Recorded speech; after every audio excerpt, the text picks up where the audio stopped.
श्री भक्तमाल में प्रभु प्राप्ति के मार्ग का अनुसरण करने वाले भक्त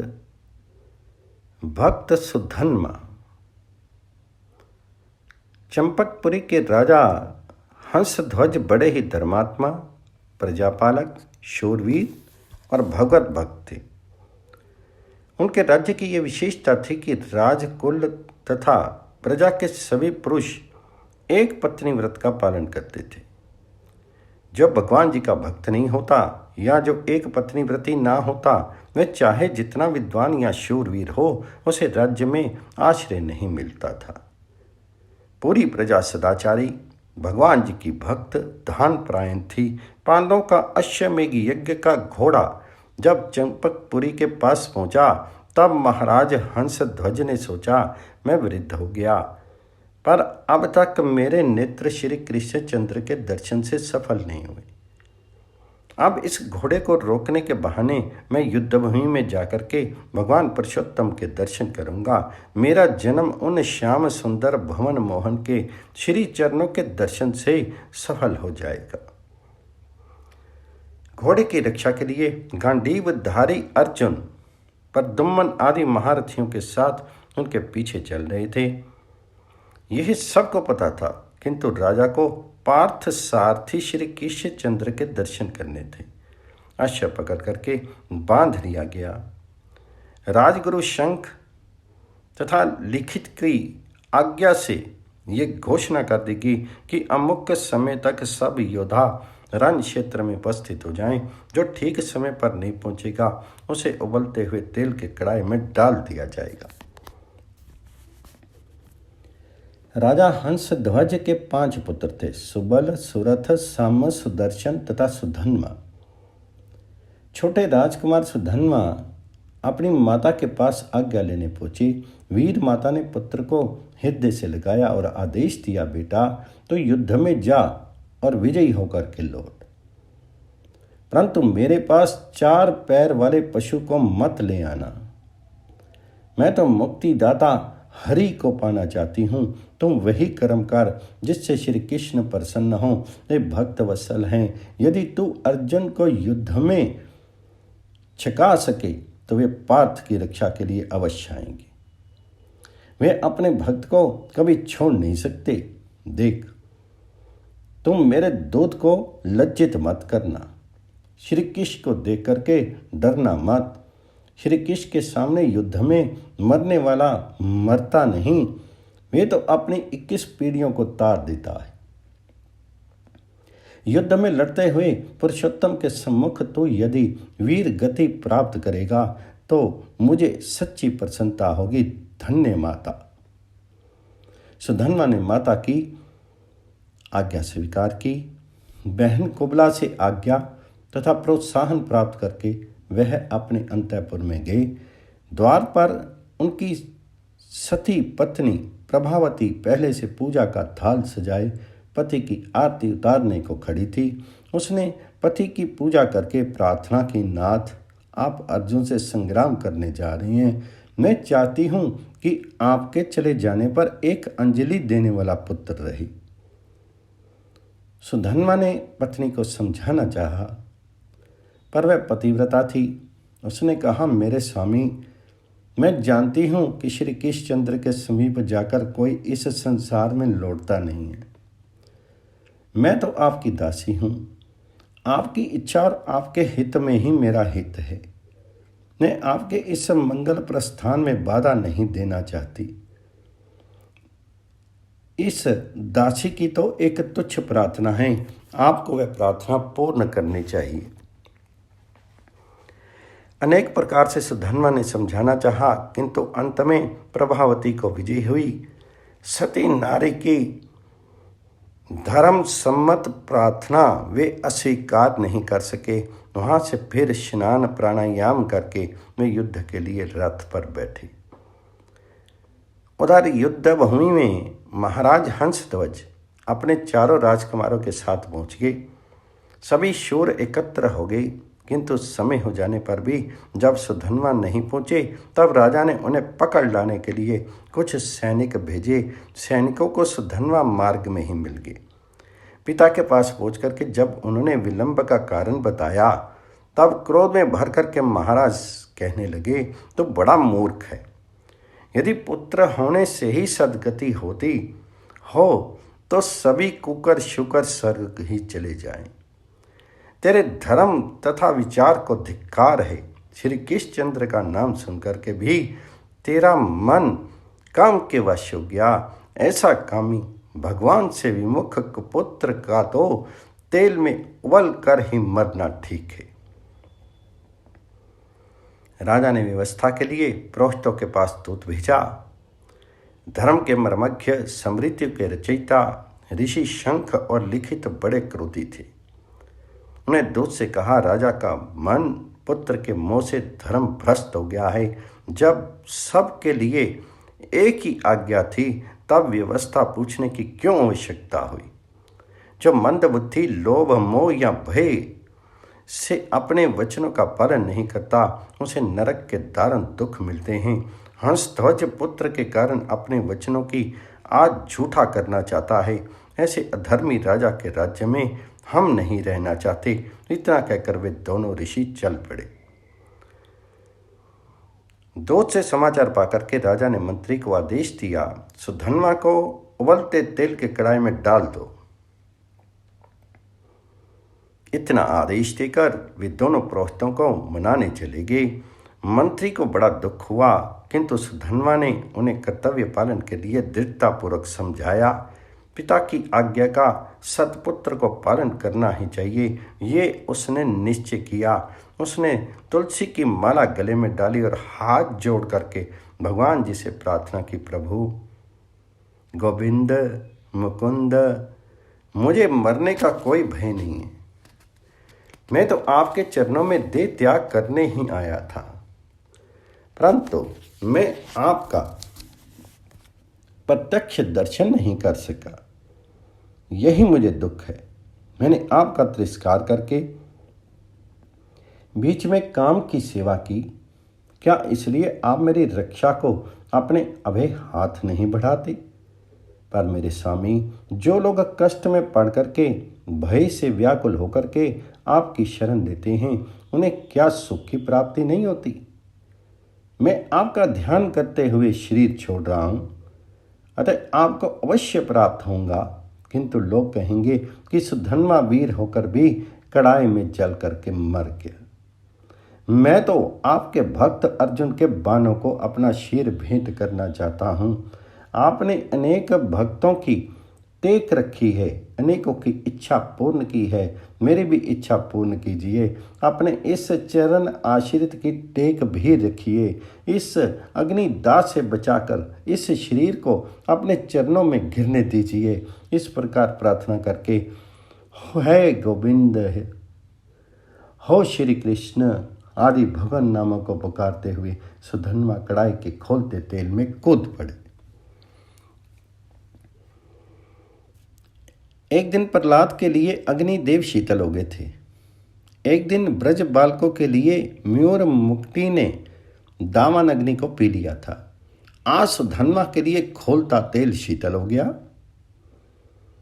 सुधन्वा को तो शीर का भान ही नहीं था। वे तो अपने श्री कृष्ण को पुकारने, उनका नाम लेने में तल्लीन हो गए थे, किंतु देखने वाले आश्चर्य विमूढ़ हो रहे थे। खोलते तेल में सुधन्वा जैसे तैर रहे हों, उनका एक रोम तक झुलस भी नहीं सका था। ये बात सुनकर के राजा हंसध्वज भी दोनों प्रोष्टों के साथ वहां आए। श्रद्धारहित तार्किक पुरोहित शंख को संदेह हुआ, अवश्य इसमें कोई चालाकी है। भला तेल गर्म होता तो उसमें सुधन्वा बचा कैसे रहता? कोई मंत्र या औषधि का प्रयोग तो नहीं किया गया। तेल की परीक्षा के लिए उन्होंने एक नारियल कड़ाहे में डाला।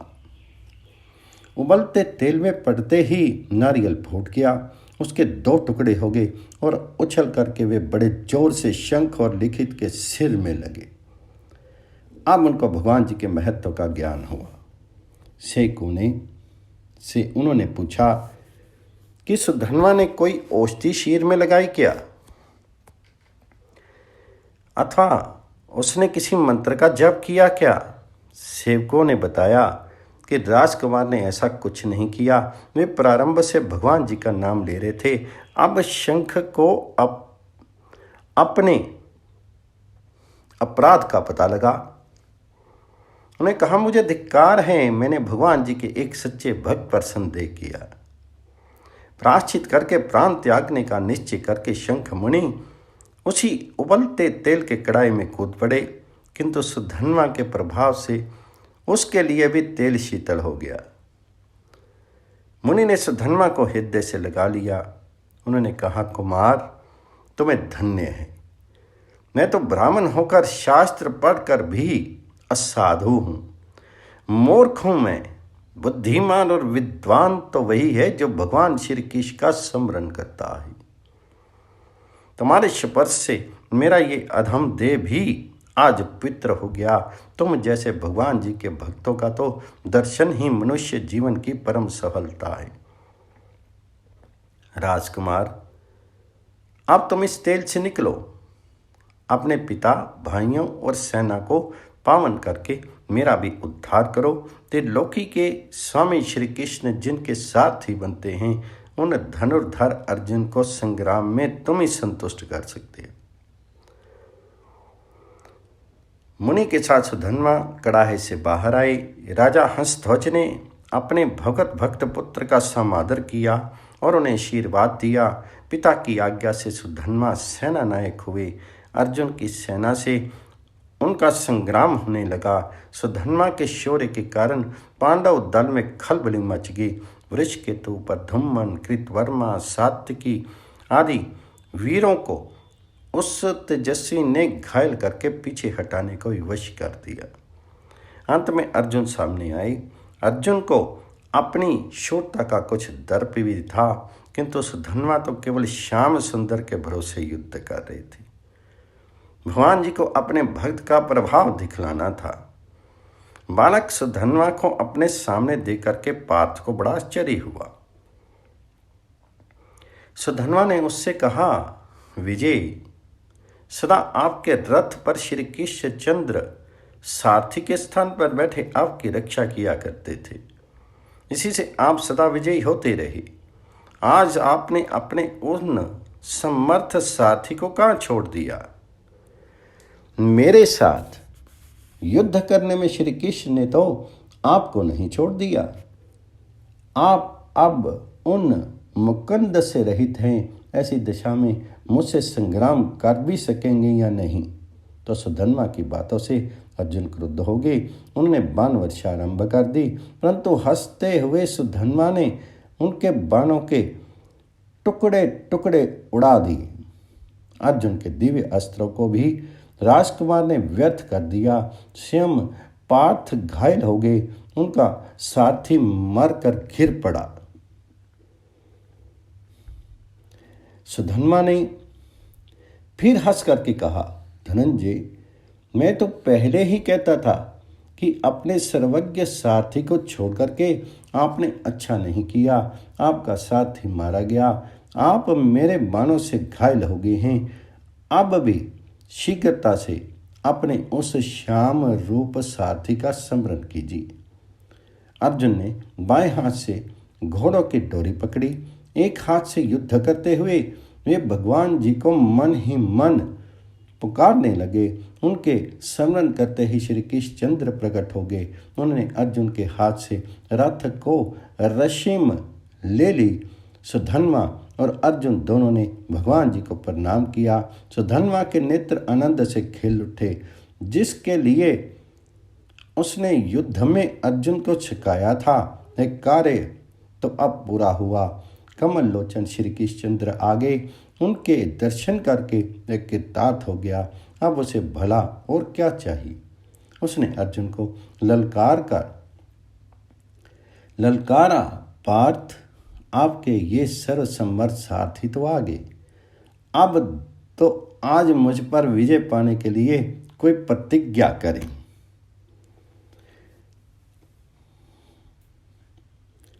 अर्जुन को भी आवेश आ गया। उन्होंने 3 बाण निकाल करके प्रतिज्ञा की, इन 3 बाणों में यदि मैं तेरा सुंदर मस्तक न काट दूं तो मेरे पूर्वज पुण्यहीन होकर नरक में गिर पड़े। अर्जुन की प्रतिज्ञा सुनकर के सुधन्वा ने हाथ उठा करके कहा, ये श्री कृष्ण साक्षी हैं, इनके सामने ही मैं तुम्हारे इन 3 बाणों को काट न दूं तो मुझे घोर गति प्राप्त हो। ये कह करके सुधन्वा ने श्री कृष्ण तथा अर्जुन को बाणों से घायल कर दिया। उनके रथ को कुछ तोड़ डाला, बाणों से मार करके उनके रथ को कुम्हार के चाक की भांति घुमाने लगा। 400 हाथ पीछे हटा दिया उस रथ को।